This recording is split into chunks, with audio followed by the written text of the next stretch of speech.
Congress party సమస్యలను పక్కదారి పట్టించడానికి డ్రామాలు ఆడుతుందన్నారు బీజేపీ ఎంపీ రఘునందన్ రావు. ప్రజాస్వామ్యంపై కాంగ్రెస్ కి విశ్వాసం లేదని, కోర్టులను గౌరవించాలని హితవు పలికారు. బీజేపీ ఎవరిని విలీనం చేసుకోవడానికి సిద్ధంగా లేదని, ఎవరితో సంప్రదింపులు జరగలేదన్నారు. సిద్దిపేట కవితకు సుప్రీంకోర్టు ఇచ్చిన బెయిల్ తీర్పుపై కాంగ్రెస్ రాజకీయం చేస్తుందన్నారు. మనీష్ సిసోడియా, సోరెన్ కు బెయిల్ వస్తే ఎందుకు స్పందించలేదని, కవితకు బెయిల్ వస్తే బీజేపీకి ఏం సంబంధమని ప్రశ్నించారు.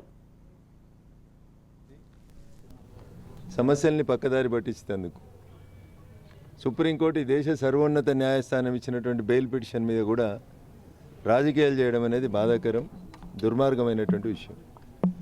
ఢిల్లీ ఉప ముఖ్యమంత్రి, ఇండీ కూటమిలో భాగస్వామి మనీష్ సిసోడియాకి బెయిల్ వచ్చింది. అప్పుడు ఎందుకు మాట్లాడలేదు Congress party? What was the stand of Congress party? అదే మద్యం కుంభకోణంలో ఇంకొక ముద్దాయికి ఈరోజు బెయిల్ వచ్చింది. దానికి బీజేపీకి ఏం సంబంధం ఉంటుంది? ఒకవేళ కవిత బెయిల్కి బీజేపీకి సంబంధం ఉంటే మనీష్ సిసోడియా బెయిల్కి బీజేపీ కూడా సంబంధం ఉండాలి. మరి ఇండీ కూటమిలోంచి బయటికి వెళ్ళిపోతుందా? మనీష్ సిసోడియా గారికి బెయిల్ వచ్చింది కాబట్టి మనీష్ సిసోడియా గారు వచ్చి బీజేపీలో జాయిన్ అవుతున్నారా? అందుకని మోకాలకి బోడిగుండుకి లింక్ పెట్టి మాట్లాడేటువంటి ఈ కార్యక్రమాల్ని కాంగ్రెస్ పార్టీ మానుకోవాలి. బెయిల్ అనేది మున్సిపల్ కోర్టులో రిజెక్ట్ అయింది, జిల్లా కోర్టులో రిజెక్ట్ అయింది, చివరికి హైకోర్టు రిజెక్ట్ చేసిన తర్వాత ఈ దేశ సర్వోన్నత న్యాయస్థానం సుప్రీంకోర్టు బెయిల్ ఇచ్చింది.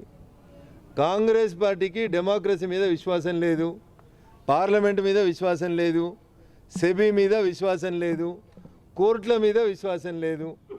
RG1 రాజీవ్ గాంధీ గారు ముస్లిం మహిళలకి మనోవర్ తీయాలని సుప్రీంకోర్టు చెప్తే సుప్రీంకోర్టు ఆర్డర్ని తుంగలో దెక్కి ఆర్డినెన్స్ తెచ్చినటువంటి పెద్ద మనిషి RG1, the great Rajiv Gandhi గారు 1 అయితే, అది సుప్రీంకోర్టు పట్ల రాజీవ్ గాంధీ గారికి ఉన్నటువంటి అభిప్రాయం అయితే ఇలా RG2 కొత్తగా ఏం నటిస్తాడు?